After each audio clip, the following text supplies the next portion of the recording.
I don't normally do the same topic 2 videos in a row, but since Wednesday, the nature of the Donald Trump announcements for figures to fill in his key government positions has changed significantly from what we were discussing before.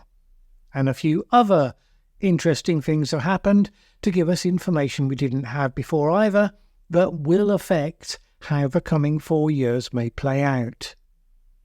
By the way, I got a bunch of slightly upset Trump fans moaning like crazy in the comments section of the last video. For those who are not aware, my aim on this channel is to ignore the wishful thinking and the propaganda on both sides, and to give you guys the best analysis I can of what's actually happening and what it likely means. In the comparatively few judgments that I feel moved to give, I try to give credit where credit's due and criticism where that's due, often to the same person or body in the same video, but mostly I just try to work out what's going on, because we all need to deal with the world as it really is. Reality's something of a bitch if you ignore it for too long. I know there's a style of commentariat now that fashions itself as somehow superior to the mainstream media, which basically constitutes feeding the algorithm by telling one side what they want to hear, telling them what they wish were true, or indeed what they fear to be true. If you're going to be upset at the news that reality doesn't wholly fit your ideology, all I can say is other YouTube channels are available. If you think I got something factually wrong, always grateful to have a heads up on what that is. Telling me you think I have Trump derangement syndrome, or that I'm a Nazi sympathizer, depending which side I upset, is unlikely to cut it. Alright, don't suppose it'll make the slightest difference, but let's get on with the news. Firstly, yes, as you almost certainly know, whereas Trump's early picks were people rated as being solidly competent but interesting picks, the likes of Susie Wiles, Marco Rubio and so on, the latest crop have been causing waves of outrage. Now, of course, if it was just the outrage of Democrats, then Trump supporters and those in the middle probably would be saying that they were pissing off all the right people. But a lot of that outrage has also been widespread amongst Republican ranks, so it's at least more interesting than the standard partisanship. Let's go straight to the most contentious pick so far amongst a group of pretty contentious picks, Matt Gaetz, who Trump nominated to become the Attorney General, no less. Reportedly, you would be hard-pushed to find any other single figure who is more universally hated and despised by members of Congress on both sides of the divide. He has been under a House ethics investigation over allegations of sexual misconduct, illicit drug use, accepting improper gifts, as well as trying to obstruct government investigations. His colleagues have often been reduced to puddles of fury at how he has conducted himself, often leading indeed to the threat of physical violence. He single-handedly held up Kevin McCarthy's election in January, and Representative Mike Rogers had to be physically restrained from attacking him on the House floor. Days after McCarthy's downfall, Gaetz came to the microphone in a closed-door meeting and was shouted down by the majority of his colleagues, with Representative Mike Bost telling him to sit down or I'll put you down. Republican Representative Dusty Johnson said there aren't a lot of people who, are going to go out of their way to defend Matt Gaetz. I mean, he's a pretty diabolical character. But for the Trump base, being hated by a majority of congressmen, well, it can be a feature, not necessarily a bug. And especially if you annoy people who have already become pariahs in Trumpland. People such as John Bolton, for instance, Trump's former national security advisor, who posted this on Twitter.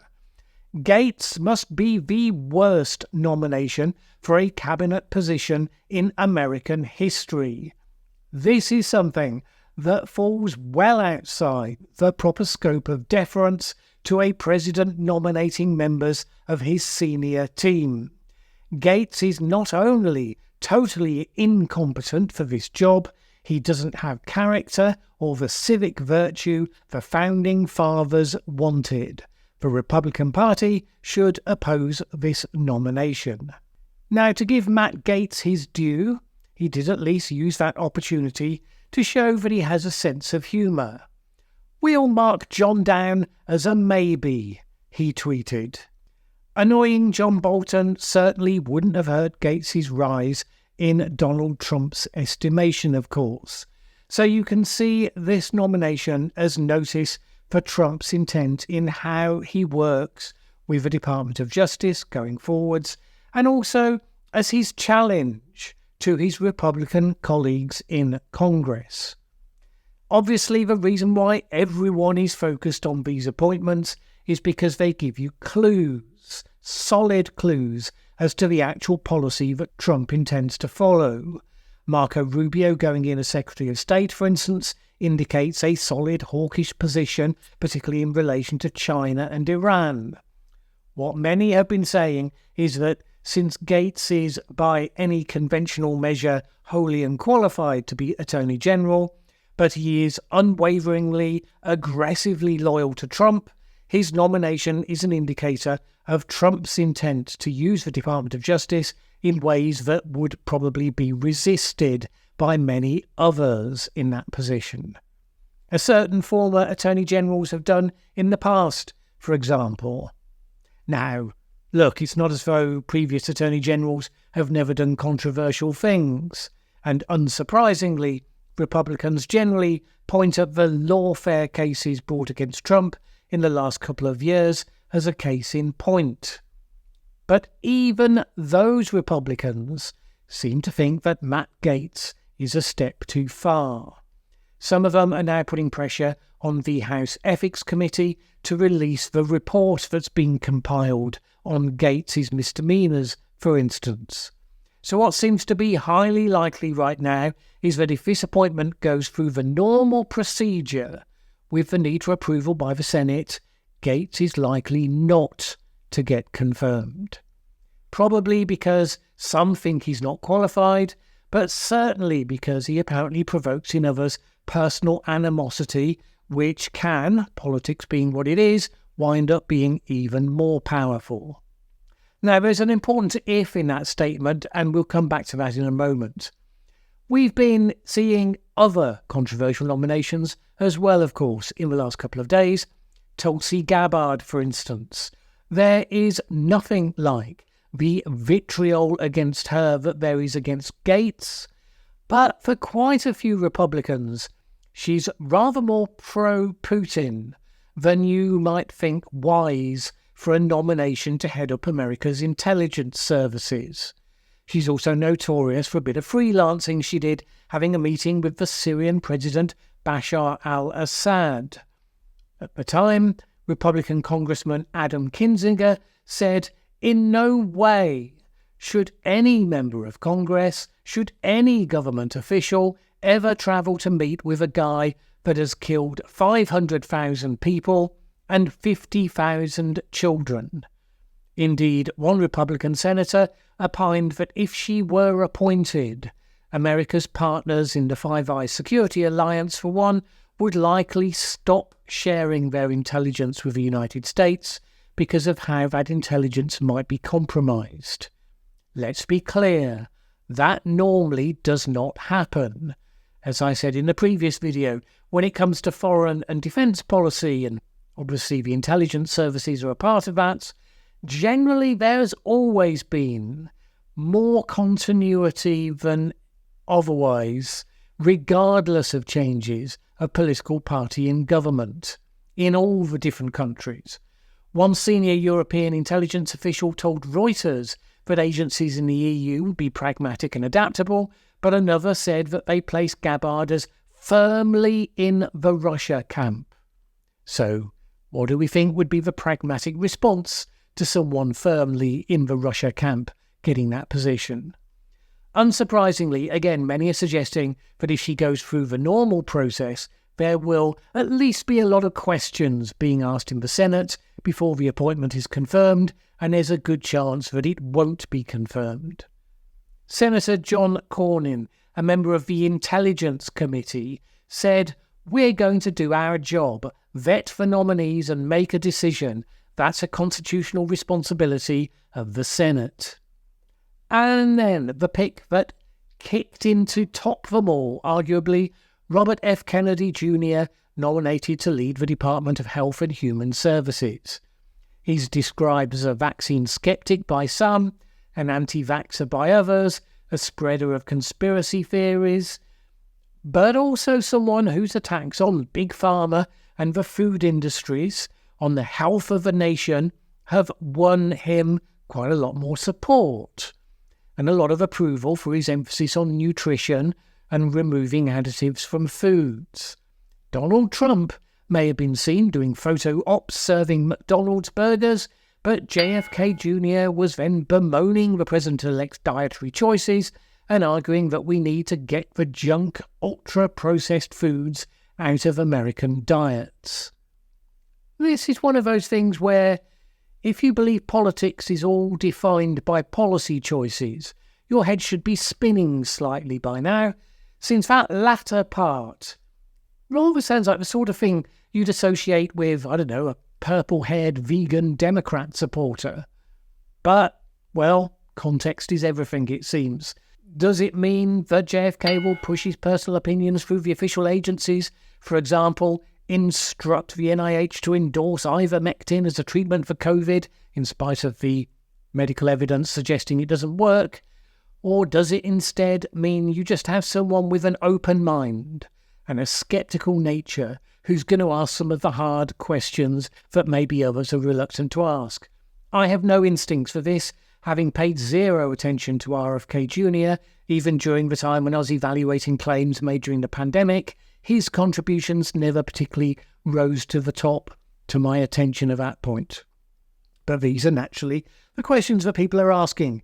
Trump supporters can point at some of the things that were done during the pandemic that we now look back at and say they were patently ridiculous, and say that the people who were supposedly qualified didn't do such a great job themselves. And there's a fair comment in that. And you could add to that the fact that the first person during COVID who expressed doubt as to whether they would take the vaccine or not was Kamala Harris, who said that so long it was associated with Trump, she would think twice about taking it. The obvious lesson is that you're in a bad place if you politicize health and medicine, regardless of from which platform. If a political party you vote for is a predictor of what your favourite medicine will be for a particular condition, that is weird. A clear indicator that we've lost any commitment to evidence-based medicine. The answer to that, you would hope, would be to depoliticise medicine, not to keep it politicised. I see the concerns over RFK and would expect that he would be asked pointed questions in his confirmation hearing. But who knows? Maybe it will turn out to be an inspired pick.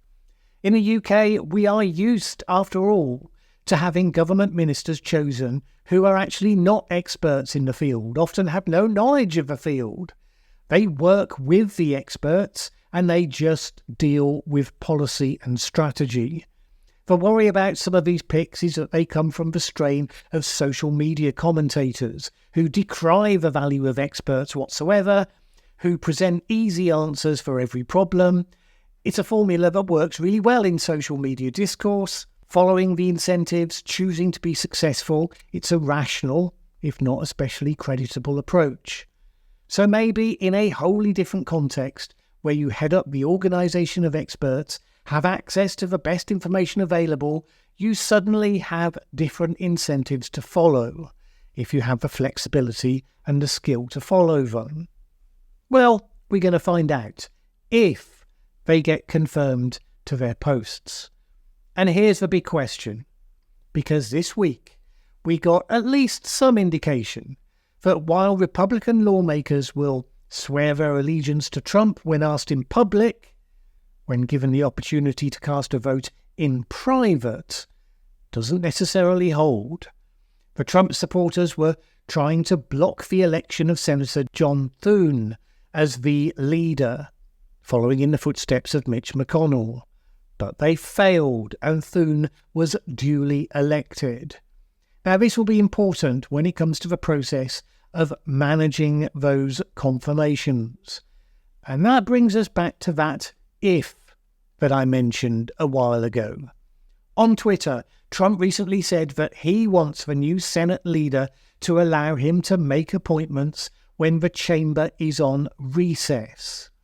This would mean that he bypasses the confirmation votes altogether. If he was determined to get Matt Gaetz through, it's suggested that might be the only way to do it. But it's by no means clear that Thune would go along with that in relation to the high-profile appointments of highly controversial figures. Obama used such a process to get appointments through, but he was getting them through a hostile Senate, and he was overruled in doing so by the Supreme Court. It would now be fairly remarkable if Trump was to try to do that, to get past a politically friendly Senate to push through highly controversial picks. That will be a test of leadership for those senators, should it come down to it. Will Republican senators be prepared to defy Donald Trump this early on in public? Be clear, this is one of the main areas where the legislature gets to exercise a degree of power over the executive, and therefore it's something that traditionally they guard quite jealously. And if, when allowed to vote in private, they will happily defy Trump's wishes, can't be wholly predicted that they will just fall into line with whatever Trump wants them to do. If you're one of the people who will immediately start muttering about how this is evidence for the deep state, no, it's not. It's just called politics as normal. There has been no president in history of any political colour that just got the immediate acquiescence in everything that they wanted from the members of their own party. So, welcome to the shades of grey where this channel thrives. And it's exactly why Mitch McConnell was so well respected by many, because while he wasn't loved, he was highly effective at cutting those deals and smoothing the way. And this will be a test, because ultimately the United States is meant to be a place where the Constitution provides for checks and balances that avoids the rise of an effective dictatorship, about which you may have noticed there's been some discussion in recent political discourse. And the Senate getting to confirm or reject the president's picks for his top team, the very top places, mind, was seen as a key part of that. Alexander Hamilton, in the Federalist Paper 76, wrote that a Senate's power to approve or reject a president's top nominees, quote, would tend greatly to prevent the appointment of unfit characters, which included those who had no other merit than that of possessing the necessary insignificance and pliancy to render them the obsequious instruments of the president's pleasure.